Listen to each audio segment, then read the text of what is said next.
崩壊サードバージョン 7.8 ハイペリオンラウンジまとめネタバレ抜き編。こんにちは、コバトーンです。先週金曜日にハイペリオンラウンジが放送されました。アップデ内容など盛りだくさんだったので改めて手短にまとめようと思います。さらにメインストーリー最新までやってないよって方にも見てもらえるようにネタバレ要素は可能な限り抑えてお届けします。イベント名、キャラ名くらいの範囲に収まっていると思うので、それでもよければご覧ください。では行ってみましょう。新キャラヴィタ、斬星のさすらい人。まずは新キャラです。ヴィタがついに実装ということで、名前は斬星のさすらい人。武器は駆動コアで機械タイプの雷キャラクターです。大きな特徴は必殺技による形態変化。通常時は独行状態といってクジャクの放輪で戦うそうです。必殺に入ると精神形態になり、スタージャンパーを召喚して戦います。スタージャンパー使用中は霊式のゲージが溜まるらしく、ゲージ最大でビーム発射があるそうです。さらに必殺中にもう一度必殺を使用することで全力のビーム発射もあるらしいですね。まあとにかくかっこいいので楽しみ。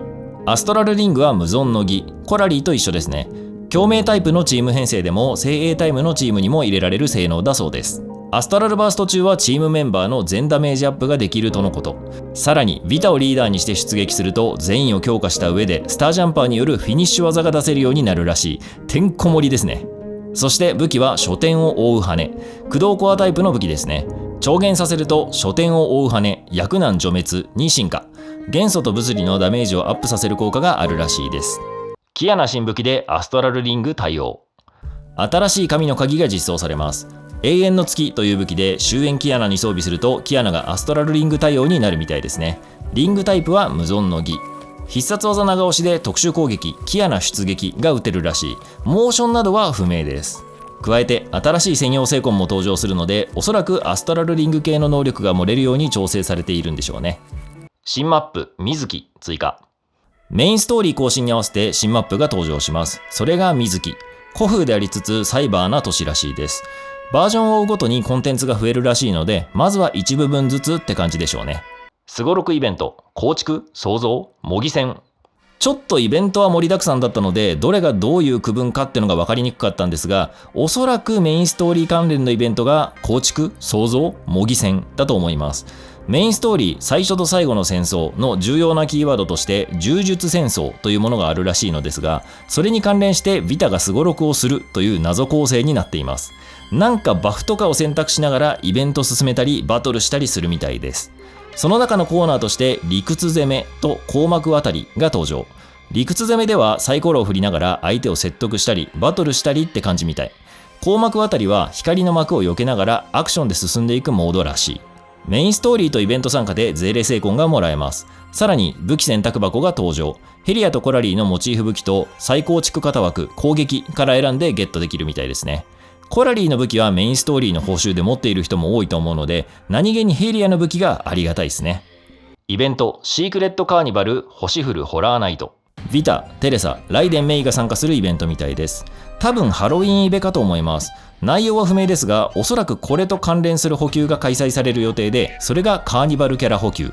セナ、セルマ、アカリが10月19日から順次ピックアップされるガチャで、ログインするだけでカーニバル補給チケットが2枚もらえます。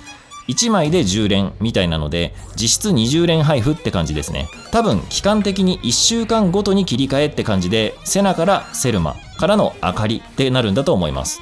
テーマイベント、荒野育成手記。シミュレーションゲームイベントが開催されます。擬態獣というモンスターたちを管理して牧場運営したりする話みたいですね。擬態獣のスタミナ管理によって生産効率を上げたりできるらしい。またイベント報酬でミステルの新衣装がゲットできるみたい。すっげー可愛いのでぜひ手に入れましょう。崩壊サードはなぜかこの手のミニゲームがやたら面白いので期待できますね。システム関連。現在も実施されている一括完了イベントが常設化するみたいです。1週間で回さないといけないコンテンツがだいぶ楽になるのでありがたいアップで。さらに古の楽園が軽量化モード実装。1回クリアしてあるとある程度までのステージを省略してバフだけ選択する方式になるみたいです。これも助かるアップデですね。配布、ログインボーナスなど。配布関連はいろいろあったのでそれぞれ紹介します。まず武器チケット10枚配布とセイコン強化チケット1枚配布。さらにプリズム10個がメールで配られます。これは現在進行中のログインボーナスなのでぜひログインしておきましょう。次にビタのガチャが初回10連無料です。これはお得なのでぜひ回しておきたいですね。さらに累計ログインでビタの精魂選択箱、キアナの精魂選択箱と水晶がもらえます。さらに累計ログインが2400日の報酬が追加。2400はかなり長いことやってないと届かないですが、累計ログインボーナスをもらい切っちゃった人も多かったので、これはシンプルに嬉しいですね。あと10月22日には大人ブローニャかシーリンから選択してもらえる累計ログインボーナスもあるらしい。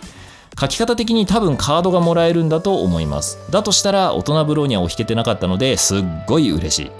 武器チケ、キャラチケ、水晶から選べるボックスももらえるみたいですね。他にはイベント参加で各種素材とかけらがもらえるボックスが交換できます。累計消費でセルマ様新衣装と終焉キアナが交換可能。ガチャで水晶をたくさん使うと累計消費ボーナスがもらえます。今回の目玉は終焉キアナのキャラカードとセルマ様の新衣装ですね。水晶を3万消費でセルマ様の新衣装と交換可能。毎度のことですが、累計消費にはガチャチケットなどで回した分も含まれます。今回は結構チケット配布が多いので、割と回数は稼げそうな気がしますね。チケットをフルにもらえただけでも60から70連くらいは稼げるので、石に換算すると1万7000個くらいは無料で回せます。なので半分くらいを課金すればいい感じですね。個人的には終焉キアナ欲しいんですが、キアナが消費いくつなのかは不明でした。気になる。 BP 交換でスーサナ新衣装、作戦工房と BP レベル報酬のラインナップも発表されました。目玉はスーサナの新衣装でしょうね。さらにシンリブローニャとミステルもフィーチャーされてます。個人的には錠剤七雷が入っているので狙いたいところ。特別イベントショップで神の鍵獲得可能。バージョン 7.8 で開催されるショップ聖夜の贈り物特別ボーナスでは、神の鍵を交換できるボックスが販売されるみたいですね。エデンの創世、豪滅、都政の羽、黒煙白花から選べるみたいです。キャラの装備としても強いですが、基地バフとして不足している人にもありがたい交換イベントですね。多分名前からしてクリスマスイベントっぽい感じはします。抽選イベント参加。さらに今回は現物プレゼント系もあります。iPad Air や課金系のチケットが抽選で当たるみたいですね。古城の探検というイベントで古の鍵というアイテムを集めて応募するらしいです。今回 BP 関連がちょっと豪華になったのもあるので、チケット狙いもありですね。僕みたいに無課金、美課金の人には結構狙い目なイベントなので、ぜひやっていきましょう。まとめいかがだったでしょう。まあとにかくてんこ盛りな内容ですが、中でも注目はビタとキアナですよね。スタージャンパーがめちゃくちゃかっこいいので、早く動かしてみたいなーってところだと思います。キアナに関しては未所持の場合でも累計消費で獲得できるっぽいので、ビタと迷ってる場合はひとまずビタを回しておけばキアナもゲットできるかもしれませんね。今回報酬がいろいろ複雑なので、もらいたいものに狙いを定めて動けるといいかと思います。それでは今回の情報もあなたが崩壊サードを楽しむための一助として参考まで。これは玉敗？柔術戦争では死傷者が何人も出ている。油断しない方が。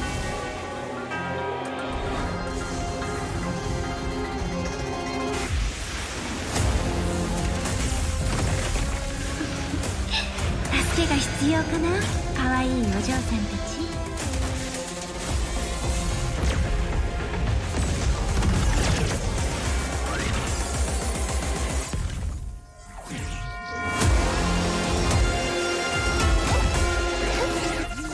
痛いよ。